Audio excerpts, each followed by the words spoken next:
Hai Mars, hai Venus, apa kabar semuanya? Welcome back to Hokus Pokus, cerita-cerita bareng aku, Ivani. Kalau kamu baru di channel ini dan kamu suka sejarah atau kehidupan bangsawan, nah berarti kamu harus subscribe dulu channel ini dan jangan lupa nyalain semua lonceng notifikasinya supaya kalau aku upload video baru jangan sampai kamu ketinggalan. Hari ini kisah kita berasal dari Prancis, yaitu kehidupan bangsawan Diane de Poitiers.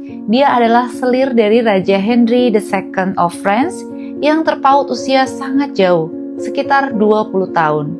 Raja Henry rupanya udah jatuh cinta pada Diane sejak usianya 7 tahun dan Diane pada waktu itu di akhir 20 tahunan. Wow, langsung aja kita masuk ke ceritanya.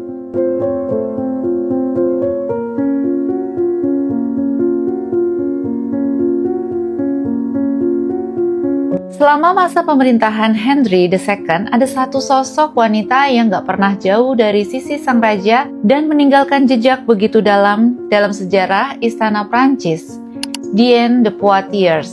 Lahir pada 3 September 1499 ke dalam keluarga bangsawan terhormat. Diane tumbuh dalam suasana yang syarat ambisi politik dan kecerdasan budaya. Ayahnya, Jean de Poitiers, adalah pejabat istana yang setia melayani King Charles VIII dan kemudian King Louis XII atau Raja Louis ke-12. Ibu Diane adalah Jeanne de Beauharnais, berasal dari garis keturunan berpengaruh. Sejak kecil, Diane dibekali pendidikan Renaissance, membaca dan menulis Latin, mempelajari sastra klasik, mengapresiasi seni rupa hingga mahir menunggang kuda dan berburu. Keterampilan penting bagi wanita bangsawan di era itu. Pada usia 15 tahun, Diane dijodohkan dengan Louis de Breze, cucu King Charles yang menjabat sel Normandia, dan berusia hampir 54 tahun. Perbedaan usia yang cukup besar ya.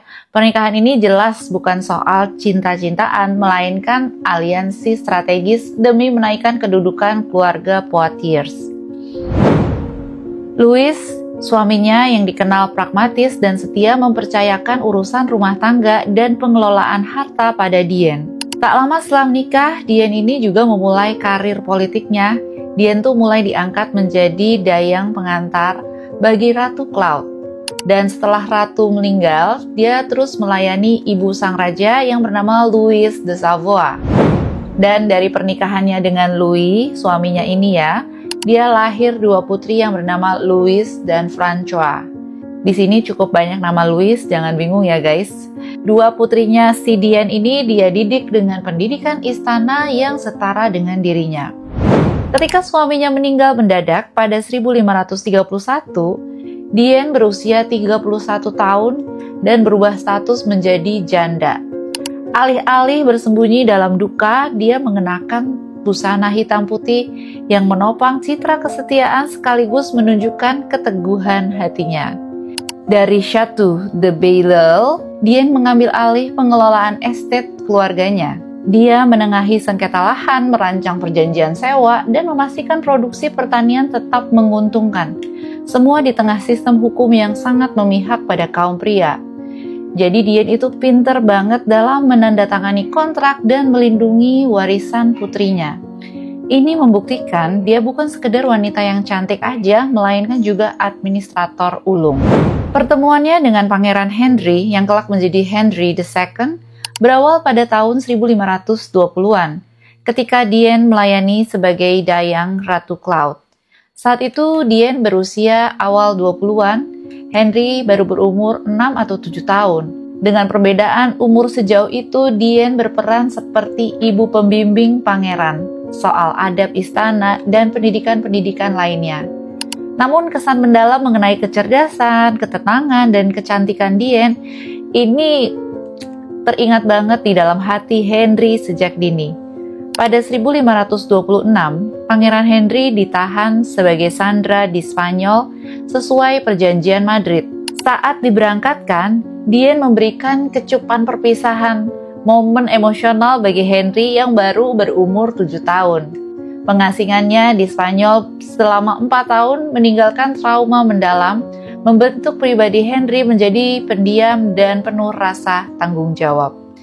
Dan ketika dia kembali ke Prancis pada 1530-an, di mana dia sudah berusia 11 tahun, ia harus menyesuaikan diri lagi di istana yang berubah, di mana Diane yang tadinya itu hanya merupakan dayangnya Ratu Claude, sekarang menjadi janda yang semakin menonjol di matanya.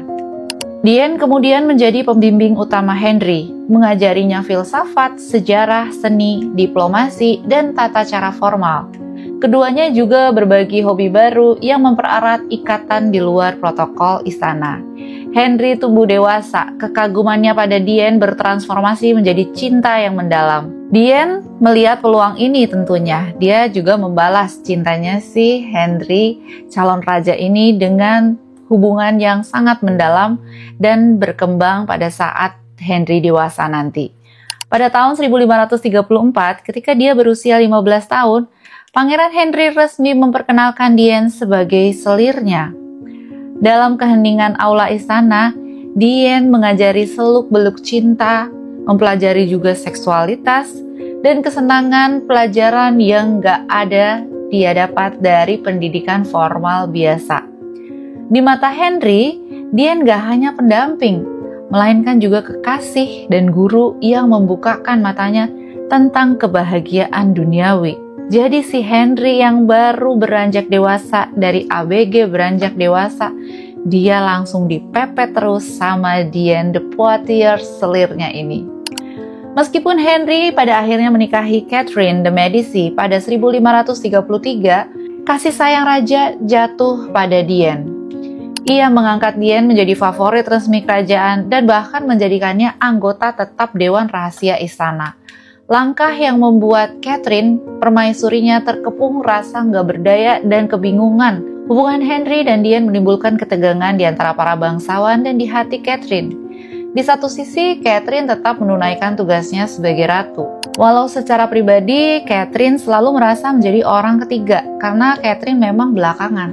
Kisah cinta antara Henry dan Diane itu kan lebih dulu ya.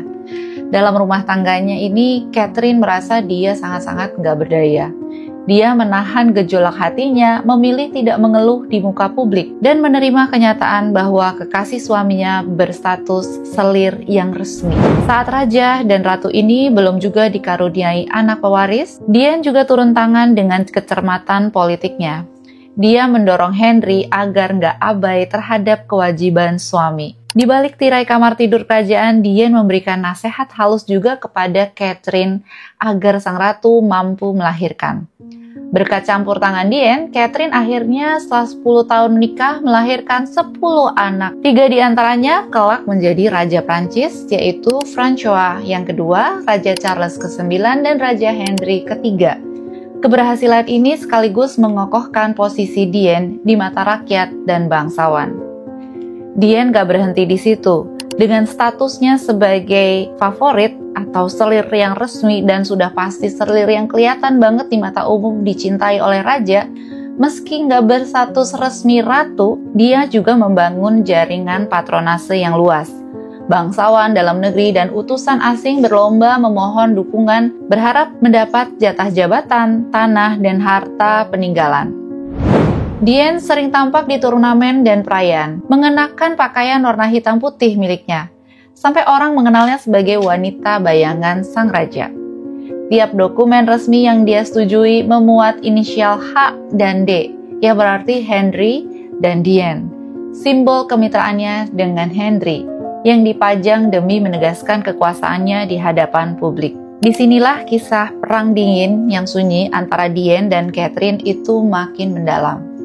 Catherine yang dipandang lemah secara politik cuma nunggu momen untuk bergerak, tapi akhirnya dia juga nggak bisa bergerak apa-apa.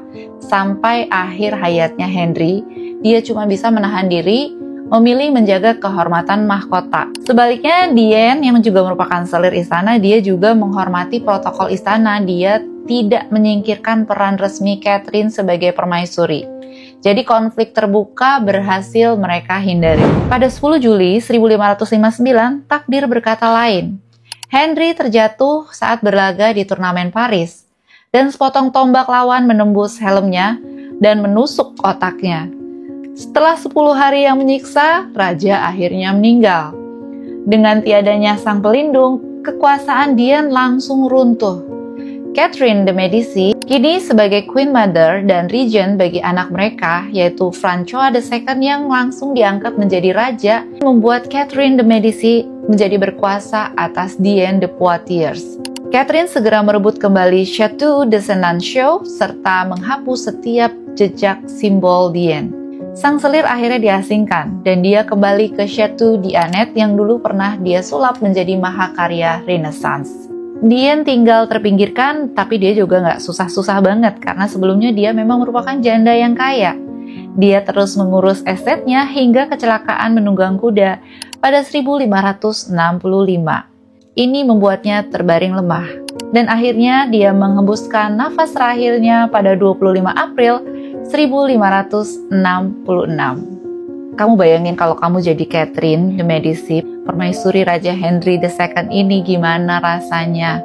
Dia harus tinggal dengan selir istana yang memegang kendali lebih banyak dibanding dirinya sendiri. Dan akhirnya Catherine Medici berhasil melewati ini setelah suaminya meninggal dan juga menjadi ratu atau Queen Mother yang hebat pada masanya. Oh ya, berkat penelitian modern dan ketika diteliti di dalam tubuhnya Diane de Poitiers ini ditemukan kadar emas dalam rambut dan tulangnya yang sangat tinggi. Ini petunjuk bahwa ramuan kecantikan berbasis emas dan merkuri yang ia konsumsi mungkin saja juga memicu keracunan jangka panjang. Jadi mirip-mirip sama Queen Elizabeth I nggak sih? Dan kini lebih dari sekedar selir, Diane de Poitiers dikenal sebagai sosok Renaissance sejati. Dia tuh cerdas, anggun, dan penuh keteguhan. Dia menembus batasan gender di zamannya, menjadi mentor, penasehat negara, serta pelindung seni dan arsitektur.